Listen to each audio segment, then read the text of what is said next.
Hey, so first of all, thanks for watching the channel. Thanks for being a fan. Thanks for reaching out. I will try to help if I can.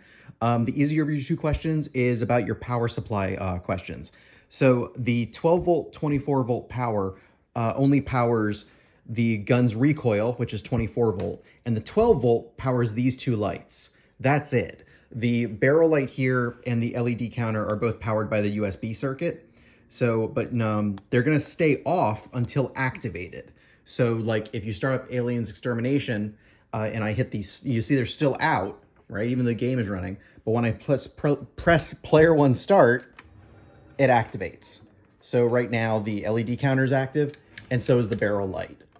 So, and even if I turn off my recoil circuit, my 12 volt, 24 volt power supply here, you'll see that'll, boom, now the recoil and the lights are dead, but the LED counter and is still working. So yeah, that's fine. It's just your LED counter is still blank because it hasn't been activated. Okay, next question about getting these guns working in Technoparrot. Okay, so this is a little more involved. You were mentioning that your Demol Shooter is set. So if you're running Technoparrot games using Demol Shooter, like this is the list of games for my that are all using Demol Shooter, you want to make sure you go into game settings and you want the general setting to be set to raw input. So raw input is what these guns are sending. And then Demol Shooter is going to take care of your player one, player two assignment and your calibration.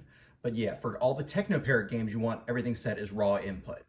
Now for games that don't use Technoparrot for their gun assignments or calibration, I actually, so newer games, say Aliens Armageddon, Terminator Salvation, stuff like that, Technoparrot now can detect light guns natively, so Demol Shooter isn't doing a lot of updates where they do gun assignments anymore.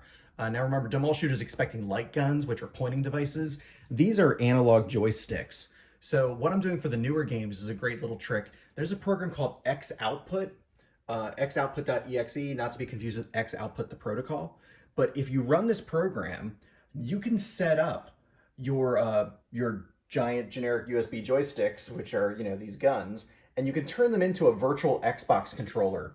So this is controller 1 and controller 2 when this program runs. You can see here's controller 1, here's controller 2. And then once you have that set, you can go into Technoparrot and for game settings, change the general input to X input. And what they're going to do is it's just going to go ahead and detect this as your, you know, input device, left shoulder, right shoulder, back up. It's just, you know, it's going to detect whatever you set these guns to be in X output.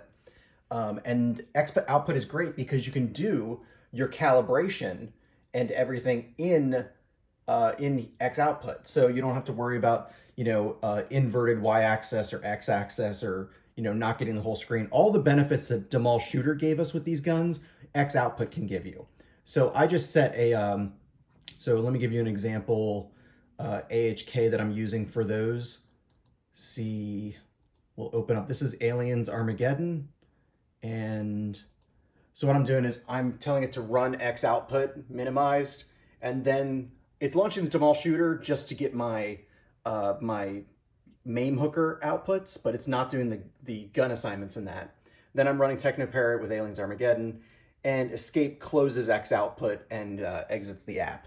So that's how I'm doing my newer games with X output. The ones that still are supported by Demol Shooter, I'm still using a different instance of Technoparrot to run those in Demol Shooter. I hope this helps. You know, let me know if you have any questions, if I wasn't clear. Sometimes I talk really fast. But yeah, try out, go and find xoutput.exe and try those out. And also for your legacy Technoparrot games that are running with Demol Shooter, just make sure you have the correct kind of raw input selected. Good luck.